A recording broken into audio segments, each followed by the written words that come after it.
Sex, Drugs, Rock and Roll, and Dandies, Occult Yorkshire 6.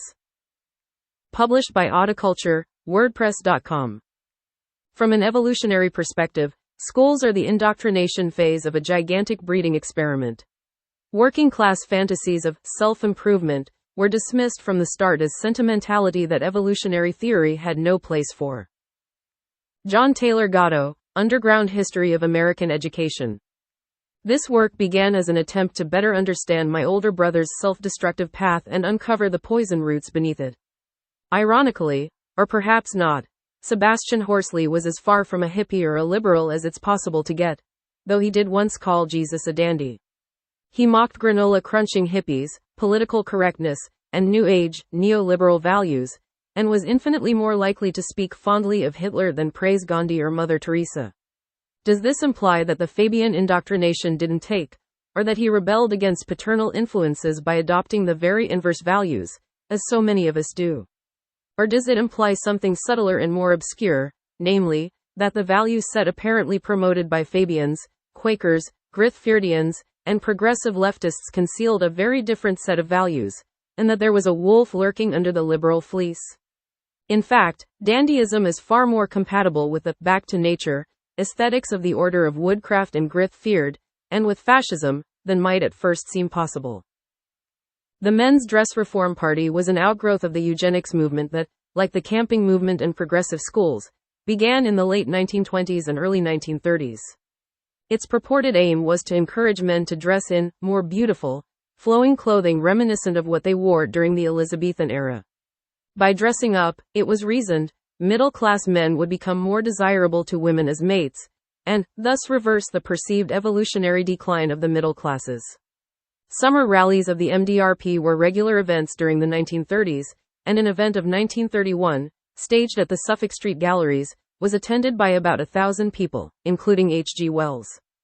The Pinecone worshipping Dion Bingham even wrote about it for the New Health Journal, in 1932.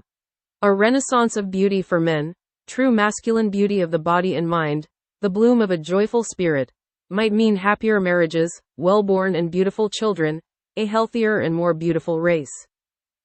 One of the prime influences on this mini-movement was Edward Carpenter, an early Fabian whom George Bernard Shaw called a noble savage, and who The Guardian called one of the founding fathers of socialism. Carpenter hung out at Millthorpe, a Derbyshire village not far from Sheffield and about 40 miles from Abbotsholme School. There he was visited by Shaw, Bertrand Russell, D.H. Lawrence, and Cecil Reddy, founder of Abbotsholme. He corresponded with Walt Whitman, Annie Besant, Isadora Duncan, Havelock Ellis, Roger Fry, Mahatma Gandhi, J.K. Kinney, Jack London, George Merrill, his lover, William Morris, and John Ruskin, and he probably knew the pedophile artist Eric Gill too. They were both of what was called the Bloomsbury set. As The Guardian recalled it, Millthorpe emerged as a countercultural hub in the face of Victorian materialism, becoming an essential stopping-off point for all sorts of confused humanists. Millthorpe was also renowned for its air of sexual liberation. A question occurred to me while discovering all of this, regarding those royal bloodlines that fell on hard times. Was part of the reason they lost their wealth and social standing that they became lazy and spoiled, as aristocrats tend to, and so their kingdom slipped away? If so, perhaps one way to address this problem might be to send your kids to natural schools, where they would have to learn to live in nature and develop a wild edge, turning them not so much into noble savages as savage noblemen. My brother might well have enjoyed such a description. He could have cared less about eugenics or creating a more beautiful race. He would have insisted that ugly and poorly dressed people were necessary so he would stand out from the crowd. Nor did he have any time for camping or nature movements. And while he was certainly hell-bent on his own sexual liberation and self-beautification, using fine clothes as a way of standing out had nothing to do with attracting a mate, because according to his credo, dandies do not breed. His interest in clothes was sourced in a particular blend of hedonism, narcissism, and materialism, yet it was not entirely uncoupled from a philosophy of living, far from it. Without wishing to oversimplify his choices, my brother's daily preoccupations were threefold: clothing, sex, and drugs.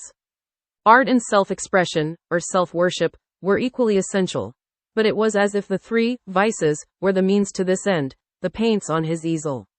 If we switch clothes for rock and roll, i.e., pop music, which my brother claimed to love more than all the other arts combined, then the chosen value set of the counterculture, and the imagined means of their social and spiritual liberation, is more or less intact. Rock and roll, as well as dandyism, also overlap with the back to the roots Fabian schooling movement, a mixture of Freud and Red Indians. Remember, an important member of the Braziers Park community, for example, was Glyn Faithfull, who met Gleister through the Order of Woodcraft Chivalry. Faithfull had been an academic at the University of Liverpool, studied the Italian Renaissance, and worked for MI6 during World War II. He was married to Baroness Eva Arisso, a former ballerina, and their daughter was the singer and actress Marianne Faithfull. According to Marianne's second memoir, Memories, Dreams, Reflections, curiously the same title as Jung's autobiography, Glyn Faithfull was the person called in to interrogate Heinrich Himmler after Himmler surrendered himself to the U.S. government, on realizing that the Nazis would soon be defeated. Faithfull allegedly failed to search Himmler well enough to find a cyanide capsule on his person, thereby allowing Himmler to allegedly take his own life, allegedly to be buried in an unmarked grave somewhere. This is a curious enough little tale even before noting that all this happened during the same period in which, via Operation Paperclip, leading Nazis were being incorporated into the OSS, soon to become the CIA.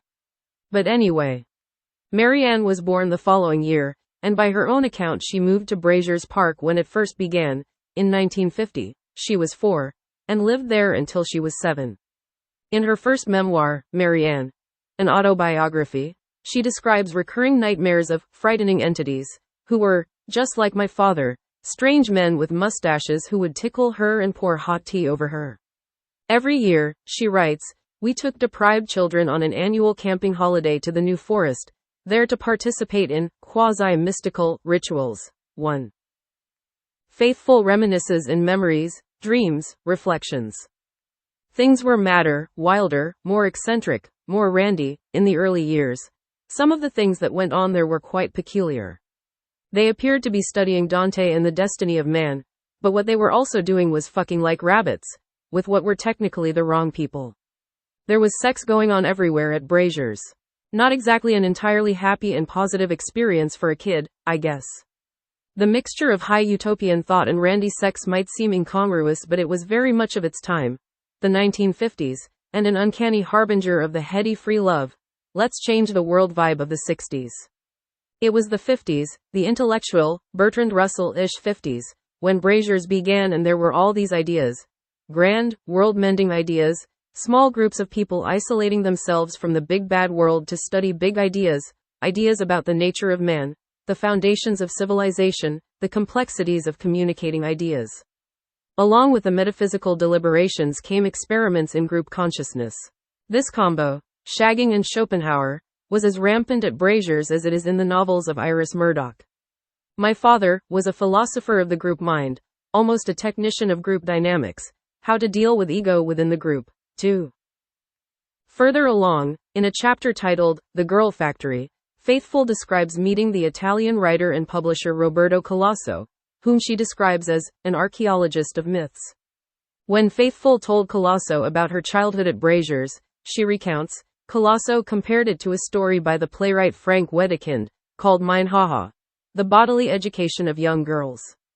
Mein Haha is about a vast girls' school located inside a castle where unwanted females are raised from infancy to the age of 16, a sort of geisha finishing school where they are brought up to please others. At the age of 16, these girls are either placed into show business or prostitution. Faithfull responds to Colasso by insisting, nobody forced me to go to London and become a pop singer. Tempted me, definitely, seduced me into it, but I wasn't actually compelled to become a pop singer, whereas the girls in the castle are made to become performers with whips and torture. Colasso's response is to note how Faithfull grew up in a similarly cloistered place, and at the age of 17, burst out into the world, trained, in a strange way, for all sorts of things, group politics, sex, books, dance, acting, singing, that were useful to you in your career. Faithfull agrees that the group mind concept my father taught at Braziers must have helped me a lot in fitting in. Probably why I fitted in so easily with the Stones. Before the girls are sent out into the world, Faithfull writes, They're examined head to toe, internally, externally, the whole thing. It's really perverse. Anyway, none of that happened to me, obviously. Why obviously, I wonder? Faithful winds up the chapter by mentioning an Italian dance troupe, Gruppo Pollen, who created a performance piece based on Mein Haha, the themes of which were the persistence of memory, isolation, the hesitation about the future, alternating static and frenetic, and the negation of the body as a result of an education based on theories and exploitation of the young, emphasis added. She then adds that she wrote the song, In the Factory, with Polly, P.J. Harvey, inspired by one of Colosso's essays. She had wanted to call it, The Girl Factory, she says, but Harvey talked her out of it. Faithful regretted the change, adding by way of explanation that Polly was quite intimidating. 3. Marianne Faithfull met Mick Jagger sometime at the start of her music career in 1964-5, and he wrote her first hit, As Tears Goes By, though they didn't become a couple until 1966. Jagger was just fresh out of the London School of Economics, having got a grant to study there in late 1961 and staying on through to 1963. This 2-year period was the same period in which the Stones were first formed and grew into a known act, soon after to become the vanguard of British rock and roll.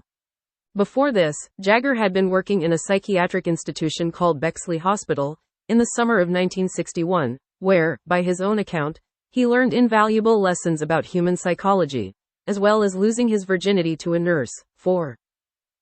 According to one story, Jagger ran into old schoolmate Keith Richards, coincidentally, on a train platform in 1961, on his way to LSE, and the rest is history. There's a well-known anecdote, I remember hearing it from my sister as a teenager, about how Jagger kept on studying to be an accountant even while the Stones were taking off just in case it should turn out to be a flash in the pan. What's considerably less well-known, in fact it's hard to corroborate, my only source so far is the singer Sally Stevens, is that, besides giving Jagger a grant, LSE also bankrolled the Stones in 1963. Stevens reports a conversation from that year with Derek Bell, Gertrude Stein's nephew.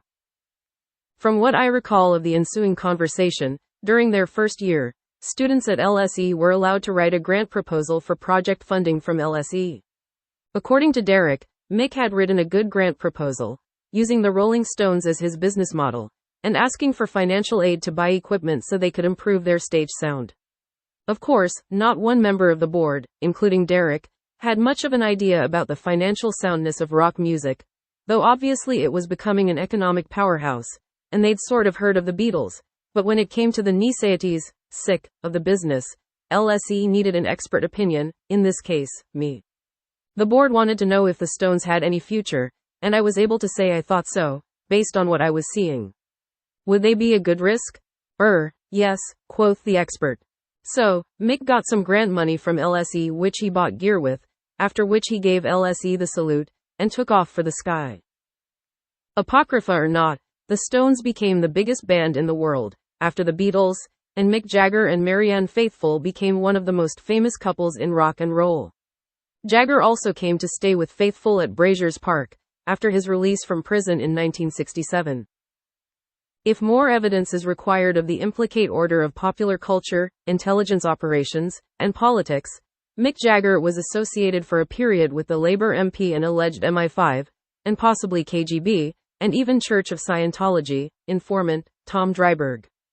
Driberg was impressed with Jagger, having been introduced to him in 1965, and tried unsuccessfully over a number of years to persuade him to take up active labor politics. Driberg belonged to one or more of the same groups my grandfather belonged to, fraternized with Richard Acland, and was even briefly earmarked by Aleister Crowley as his natural successor for world teacher. 5. Even more ominously, Driberg, who fully embraced the social and cultural freedoms of the 60s, enjoyed a lengthy friendship with the Cray twins, and in July 1964, both he and Lord Boothby, a well-known conservative peer, were alleged to have been importuning males at a dog track and to be involved with a criminal underworld scene. Driberg and Boothby attended parties at the Cray's flat where rough but compliant East End lads were served like so many canapés, according to Driberg's biographer Francis Ween. 6. While Driberg avoided publicity, Boothby was hounded by the press and forced to issue a series of denials. After the twins had been convicted of murder in 1969, Driberg frequently lobbied the Home Office about their prison conditions, requesting that they be given more visits and allowed regular reunions. Driberg belonged to the aforementioned 1941 committee, which besides Acland and Astor also recruited Julian Huxley, Aldous' older brother, a eugenicist and social engineer, and probable MI5 asset Christopher Mayhew. In 1955, Mayhew took part in an experiment that was intended to be a part of a panorama special for the BBC, but was never broadcast. Under the guidance of his friend Dr. Humphrey Osmond, Mayhew ingested 400 milligrams of mescaline hydrochloride and allowed himself to be filmed for the duration of the trip.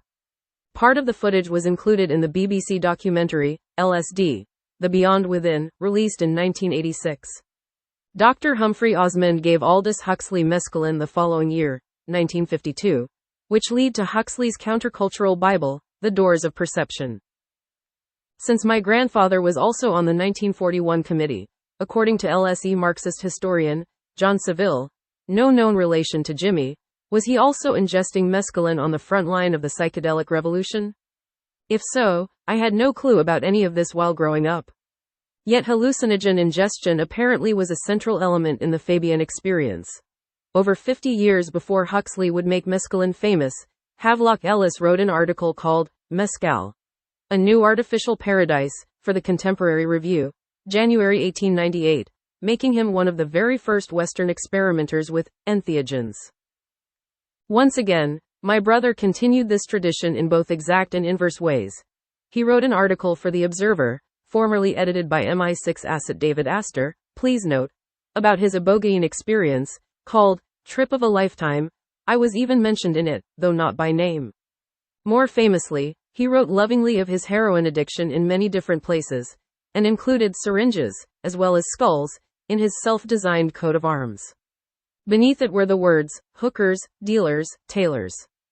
Wittingly or not, my brother was revealing the methods of cultural engineering. Sex, drugs, and fine clothes. A credo to die by. 1. Faithful. An Autobiography, by Marianne Faithfull, Cooper Square Press, 2000, page 6-7. 2. Memories, Dreams, Reflections, by Marianne Faithfull, HarperCollins, 2007, page 135-6, 141-2. 3. Ibid. This series of quotes from The Girl Factory, page 218-222. 4. Mick Jagger, Philip Norman, Doubleday Canada, 2012, page 44. 5. Driberg accepted an invitation to lunch with Crowley for the first of several meetings between them, at one of which Crowley nominated Driberg as his successor as world teacher. Nothing came of the proposal, though the two continued to meet. https://en.wikipedia.org/wiki/Driberg. 6. Wien, Driberg. His Life and Indiscretions, Pan Books, 1992, page 350.